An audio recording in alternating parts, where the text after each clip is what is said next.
Joining us now, Gretchen Carlson, journalist, women's empowerment advocate, and co-founder of the nonprofit organization Lift Our Voices. Gretchen, thank you very much for coming to the weekend. The obvious first question to you is, you surprised at all that President Trump has filed this libel suit against Rupert Murdoch and News Corp? And how vigorously do you think Mr. Murdoch will fight this? Yeah, I was very surprised. Good morning to both of you. Great to be with you on this Sunday morning. Very surprised because, look, these two guys need each other. I mean, this is how this has worked back and forth, right? I mean, Fox delivers the news that Trump wants and vice versa. And so I was very surprised that Trump would do this. However, this is his MO, right? I mean, he sues any news organization that he doesn't agree with when they, put on stories that are actually factual. And some of them have caved to him, which is problematic. But I'm very surprised that he did it here, because in your introduction, you said that Rupert Murdoch will be deposed and that Trump looks forward to hearing his testimony. Well, the reverse is also true. Right, Trump is the first person that they are going to depose, trust me, if this moves forward. And that opens up an entire can of worms of Trump's relationship with Epstein and so much more Epstein. So this is very cumbersome for both parties. But yes, I was very surprised at this.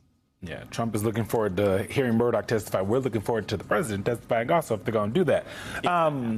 At its heart, this, moving away from Murdoch and Trump a little bit, the Epstein of it all and Trump's, insistence on this, the lawsuit, all of this, at its heart, it's about powerful men and the culture they create, right? This is something you know very well and you fight against. Talk a little bit about how this is just this seems to be more of the same. Well, I actually think this second term of Trump is different as far as his relationship with Fox News and Rupert Murdoch. I can tell you factually that in 2016, when Trump was first the candidate, he was not Fox News's first pick to be the Republican nominee. And that wrangled people higher up in Fox. I can pretty much assure you that the second time around, he was also not their pick, because it creates huge problems for them.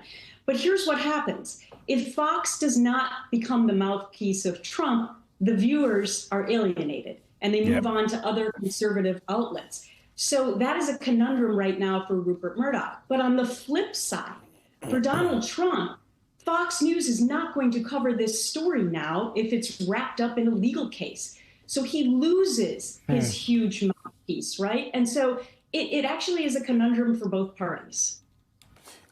Gretchen, at the center of this entire conversation should be, but isn't enough, the victims, the people who were trafficked and abused by Epstein. NBC had a story on Friday. Epstein victims say the Trump administration's handling of the case adds to their anguish. And they have a quote from victim Danielle Bensky, who said, "All the work that we did to tell the world what happened to us, it's all being erased." And that's this whole story is tragic, but this is compounding the tragedy, isn't it? Most definitely. And I think when we heard the president call this a hoax earlier this week, that goes to the heart of the matter of what you're talking about. When people have the courage to come forward, and trust me, it's incredibly difficult to come forward. I would know a lot about that. And then to be told that what you're saying is not legitimate and that your entire experience is a hoax. That's a pretty quick way to try to write off a tremendous amount of pain and anguish that these survivors have had. And I would just point out the immense courage that they have had in coming forward. Look, we have made so many strides over the last 9 years since I came forward at Fox News. And when you hear comments like hoax, that is an attempt to try to set back the power of this movement. And as a leader of that movement, I'm here to say that that is not going to work. I mean, there are still hundreds of people who are finding the courage within themselves to come forward and say what happened to them. you know, Danielle said that it feels like the survivors are being erased. It's also them reliving this over and over and over again, right? You talked about, you know, the idea that what happened to them, they have to keep thinking about that all the time. Talk a little bit about that, because I think people, you know, fail to understand that even as we are sitting up here having the conversation, and an important conversation about what happened, these survivors have to over and over and over again live through the things that happened to them, and also knowing that justice was not served for them, right? They did not get what is promised to survivors in this country. Yeah, I would say that the number one thing that survivors want when they come forward is to be legitimized and to receive an apology, right? And so in my situation 9 years ago, you know, I never expected it to receive as much media attention as it did, or to help ignite the latest reiteration of this movement. But the most important thing for me was that when my case settled, Fox News and the parent company apologized to me. Yeah. And that was the most important thing. And of the thousands of survivors that I've spoken to over the years, the number one thing they say is that apology meant so much to Jeffrey Epstein's ex-girlfriend speaking out tonight. Stacey Williams, a former Sports Illustrated model who dated Epstein in the early 90s, has spent time with both Epstein and Donald Trump together. In one disturbing alleged incident, which Williams went public with last year before the presidential election, Williams says Trump groped her in front of Epstein at Trump Tower in 1993. Here's what she told our Sunland Sirfati when she first broke her silence. The second he was in front of me, he pulled me into him, and his hands were just on me and didn't come off. Then the hands started moving, and they were on the, you know, on the side of my breasts, on my hips, back down to my butt, back up, sort of. Then, you know, they were just on me the whole time. And I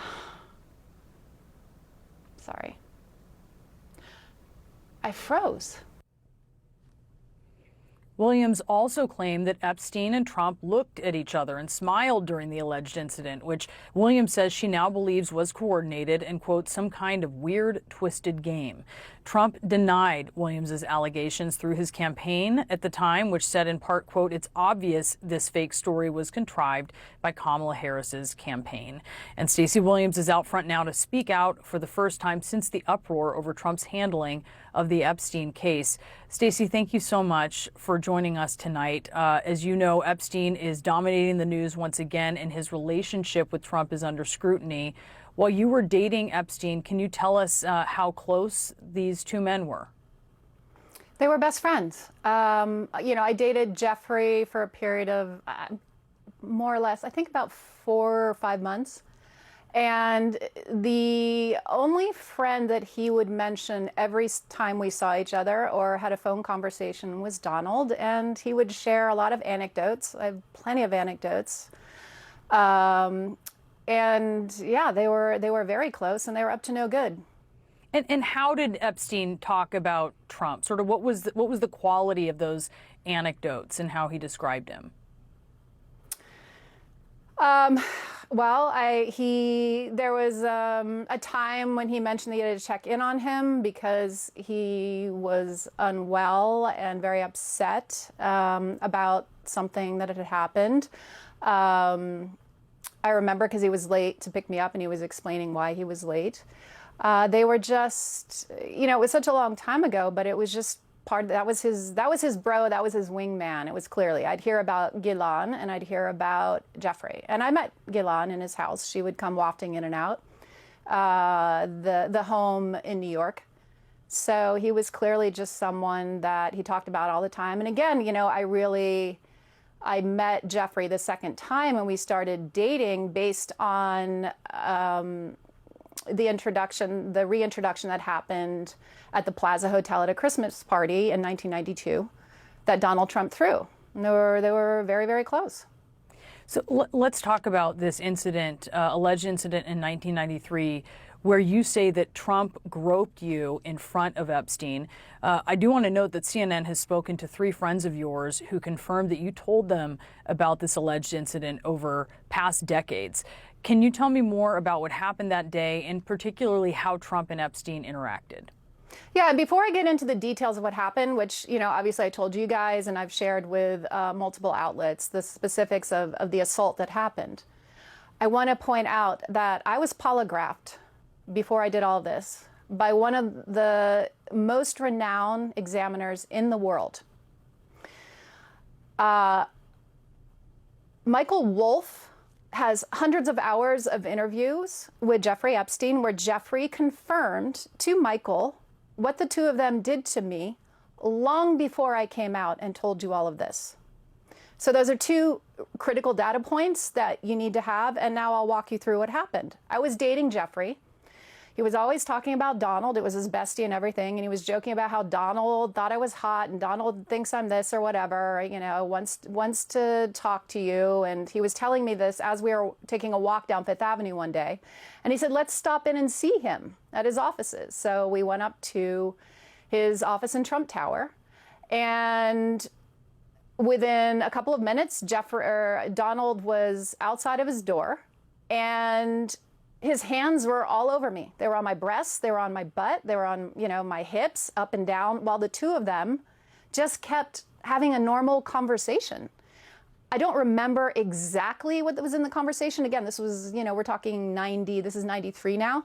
It was something about, it was irrelevant. It was like, oh, Stacey's career's on fire. She just did Sports Illustrated again, you know, blah, blah, blah, blah, blah. And they were back and forth, smiling and grinning and carrying on a conversation while Donald ran his hands all over me. Trump's silencing tactics have already failed. They're going to fail in court.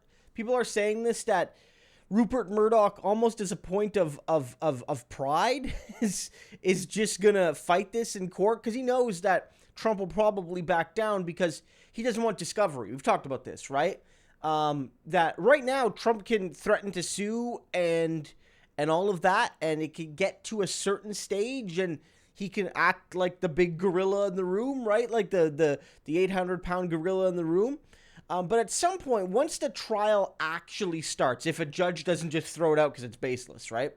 That's when everybody gets to like start going through each other's files. And Trump's going to actually have to open everything up. Every one of his, not the government stuff, his personal stuff. And maybe maybe there are private letters between him and Epstein he doesn't want people to see, and they never will see because they're his personal private property unless there's a lawsuit. And it's just sort of so rich that he's already lost this legal effort, because the whole point was to not achieve justice, but to silence the Wall Street Journal and other news outlets and anybody. And then what happens? The next day, this woman, very bravely, mind you, comes out and starts talking about her experiences with Trump and Epstein. And I know it's not directly connected to the scandal with the letter necessarily, but it's like, if your goal was to silence people, you failed, because within 48, 72 hours of you threatening that lawsuit, now you have people that are coming out of the woodwork on international news, talking about your sordid past and the stuff that may have happened and all of that. And in any way you slice it, this makes you look terrible. Guys, I've said the Barbra Streisand effect for Donald Trump, where, the famous thing where she didn't want people taking pictures of her house, so she sued over it. And then everyone was like, well, if she's trying to hide it, it must be super interesting. And then everyone started looking at her house. Except this time, Donald, it's maybe what you did on a plane.